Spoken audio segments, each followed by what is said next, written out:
नमस्कार। स्वागत है हमारे चैनल एजू किरण में। और हम लोग इसके पहले के वीडियो में राष्ट्रपति के बारे में पढ़े थे। उसी के आगे हम आज राष्ट्रपति की जितनी शक्तियां है उसके बारे में चर्चा करेंगे। ठीक है, तो राष्ट्रपति को विभिन्न प्रकार की शक्तियां प्राप्त है, उसको हम लोग क्रमशः पढ़ेंगे। तो सबसे पहला आता है कार्यकारी शक्तियां।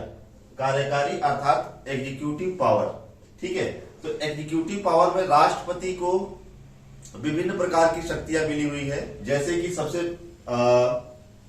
बड़ी शक्ति है प्रधानमंत्री की नियुक्ति। राष्ट्रपति जो है प्रधानमंत्री की नियुक्ति करता है और साथ ही साथ प्रधानमंत्री की सलाह पर राष्ट्रपति अन्य मंत्रियों को भी नियुक्त करता है और साथ ही साथ उसके विभागों का बंटवारा भी करता है। ठीक है, उसके विभागों का बंटवारा भी करता है। तो ये हमारा पहला पावर हो गया, कार्यकारी शक्ति। दूसरी है विधायी शक्तियां अर्थात लेजिस्लेटिव पावर। लेजिस्लेटिव पावर में राष्ट्रपति को विभिन्न प्रकार की शक्तियां प्राप्त है। जैसे संसद की सदन को बुलाना। ठीक है, सदन को लोकसभा या राज्यसभा के सदन को राष्ट्रपति के द्वारा ही बुलाया जाता है। और लोकसभा को भंग करना, लोकसभा को राष्ट्रपति के द्वारा ही भंग किया जाता है। साथ ही साथ सत्र की समाप्ति, विभिन्न प्रकार के सत्र चलते हैं जैसे कि शीतकालीन सत्र, मानसून सत्र, ठीक है, ग्रीष्मकालीन सत्र। तो इन सत्रों की समाप्ति की घोषणा भी राष्ट्रपति के द्वारा किया जाता है। साथ ही साथ एक चीज और देखेंगे, जब दोनों सदनों में मतभेद हो जाता है, जब दोनों सदनों में मतभेद हो जाता है तो दोनों सदनों को संयुक्त रूप से संयुक्त अधिवेशन बुलाता है राष्ट्रपति, लेकिन इसकी अध्यक्षता करता है लोकसभा अध्यक्ष। ठीक है, इसके अलावा राज्यसभा में 12 सदस्यों को मनोनीत करता है। ये आप लोग पढ़ चुके हैं या आगे भी पढ़ेंगे संसद में। तो 12 सदस्य जो मनोनीत किए जाते हैं वो विभिन्न क्षेत्रों से होते हैं, विज्ञान, कला, साहित्य आदि क्षेत्रों से। ठीक है, तो पहले लोकसभा के भी 2 सदस्यों की नियुक्ति होती थी लोकसभा में, एंग्लो इंडियन की, जो कि अभी समाप्त कर दी गई है। ठीक है, तो राज्यसभा में अभी 12 सदस्यों को राष्ट्रपति के द्वारा मनोनीत किया जाता है। इसके बाद है वित्तीय शक्तियां अर्थात फाइनेंशियल पावर। वित्तीय शक्तियों में ध्यान देंगे, धन विधेयकों की अनुमति देना। धन विधेयक जितने भी पास होते हैं तो राष्ट्रपति उसमें पूर्व भी हस्ताक्षर कर देता है। हस्ताक्षर कर देने का मतलब परमिशन दे दिया, अनुमति दे दिया। ठीक है, इसके अलावा अनुदान से संबंधित या संचित निधि से यदि कोई अग्रिम भुगतान करना हो, ठीक है, तो उसके लिए सारी शक्तियां राष्ट्रपति के पास निहित है। ठीक है, इसके अलावा हम लोग देखते हैं कि प्रत्येक 5 वर्ष में एक वित्त आयोग होता है। ठीक है, तो उस वित्त आयोग का गठन भी राष्ट्रपति के द्वारा किया जाता है। ठीक है, इसके अलावा न्यायिक शक्तियां। न्यायिक शक्तियों में ध्यान देंगे, सुप्रीम कोर्ट के सभी न्यायाधीश, सुप्रीम कोर्ट के जितने भी न्यायाधीश हैं, अभी वर्तमान में 34 और एक मुख्य न्यायाधीश होता है सीजेआई, इन सभी की नियुक्तियां जो होती है वो राष्ट्रपति के द्वारा ही किया जाता है। ठीक है, इसके अलावा उच्चतम न्यायालय द्वारा परामर्श करने की शक्ति। राष्ट्रपति यदि चाहे तो किसी विषय पर उच्चतम न्यायालय से परामर्श मांग सकता है और ये शक्ति दी है अनुच्छेद 143 के तहत। ठीक है, इसके अलावा साथ ही साथ ध्यान देंगे, अनुच्छेद 70 के तहत राष्ट्रपति को यह शक्ति प्राप्त है कि वह किसी भी अपराधी को क्षमादान या उसके दंड की प्रकृति में परिवर्तन कर सकता है। ठीक है, किसी को फांसी दी गई है तो उसको उम्र कैद में, ठीक है, या उम्र कैद दी गई है, आजीवन कारावास दिया गया है तो उसको कम कर सकता है।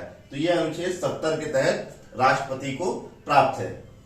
इसके अलावा सैन्य शक्तियां, मिलिट्री पावर। हम लोगों को पता है कि हमारा जो राष्ट्रपति है वो तीनों सेनाओं का अध्यक्ष होता है, तीनों सेनाओं का प्रमुख होता है, कमांडर होता है। ठीक है, इसके अलावा युद्ध की समाप्ति एवं घोषणा, युद्ध होने की और समाप्ति की, दोनों की घोषणा राष्ट्रपति के द्वारा ही की जाती है। इसके अलावा आपातकालीन शक्तियों में राष्ट्रपति को 3 शक्तियां प्राप्त है इमरजेंसी पावर में। ठीक है, एक है अनुच्छेद 352 और दूसरा है 356 और तीसरा है 360। ठीक है, पहला है राष्ट्रीय आपातकाल। राष्ट्रीय आपातकाल तब लगाया जाता है जब बाह्य आक्रमण या आंतरिक विद्रोह, सशस्त्र विद्रोह की संभावना हो, तो अनुच्छेद 352 के तहत देश में या देश के किसी विशेष हिस्से में राष्ट्रीय आपातकाल लगाया जा सकता है। इसके अलावा 356, यदि राज्यपाल यह लिख कर देता है कि राज्य में संवैधानिक तरीके से सरकार नहीं चलाई जा रही है, तो राज्यों में भी राष्ट्रपति शासन लागू किया जा सकता है। और जब राष्ट्रपति शासन लागू होता है तो वहां की विधानसभा को भंग कर दिया जाता है। इसके बाद है अनुच्छेद 360। अनुच्छेद 360 का मतलब होता है फाइनेंशियल इमरजेंसी। फाइनेंशियल इमरजेंसी अभी तक देश में लगाया नहीं गया है, लेकिन ध्यान देंगे वित्तीय आपातकाल की दशा में राज्यों के या केंद्र के कर्मचारियों एवं अधिकारियों के वेतन भत्तों में कटौती की जा सकती है। ठीक है, एक चीज हम लोग भूल गए, कार्यकारी शक्ति में राष्ट्रपति को विभिन्न पदों पर नियुक्ति करने का भी अधिकार है। जैसे महान्यायवादी अटॉर्नी जनरल ऑफ इंडिया की नियुक्ति करता है, इसके अलावा कंट्रोलर एंड ऑडिटर जनरल की नियुक्ति करता है, चुनाव आयुक्त की नियुक्ति करता है। चुनाव आयुक्त दो होते हैं और एक मुख्य चुनाव आयुक्त और 2 अन्य चुनाव आयुक्त होते हैं। इन सभी की नियुक्ति राष्ट्रपति के द्वारा ही की जाती है। इसके अलावा वित्त आयोग के अध्यक्ष, नया जो वित्त आयोग बनता है उसके अध्यक्ष की भी नियुक्ति राष्ट्रपति के द्वारा की जाती है, तथा संघ लोक सेवा आयोग का जो अध्यक्ष होता है उसकी भी नियुक्ति राष्ट्रपति करता है। और साथ ही साथ राज्यों के राज्यपालों की नियुक्ति भी राष्ट्रपति के द्वारा की जाती है। ठीक है,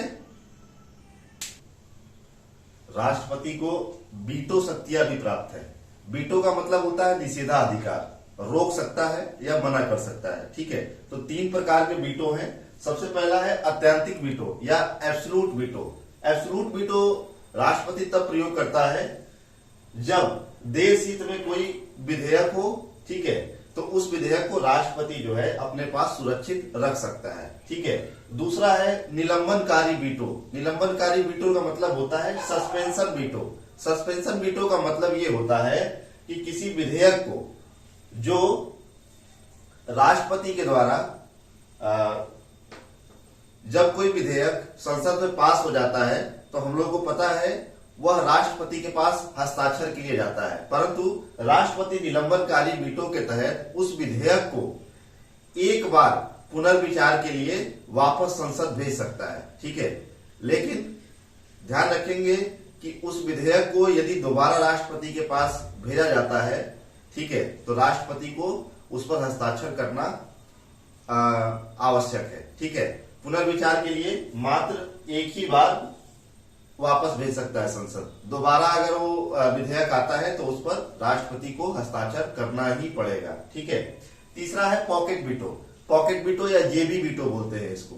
पॉकेट वीटो का मतलब ये होता है कि जब कोई विधेयक हो और उस विधेयक को राष्ट्रपति ना उस पर सहमति देता है और ना ही हस्ताक्षर करता है और उस विधेयक को अनिश्चित काल के लिए अपने पास रख लेता है। ठीक है, कोई विधेयक संसद से पास हुआ और राष्ट्रपति उसको अपने पास ही रख लिया। ठीक है, अपने पास ही रख लिया और अपने पास रखने के बाद उसको अनिश्चित काल तक रखे रहता है। ठीक है, तो इसके लिए एक उदाहरण है डाकघर विधेयक। ठीक है, पोस्ट ऑफिस बिल बोलते हैं। डाकघर विधेयक 1991 के आसपास आया था, 90 के आसपास।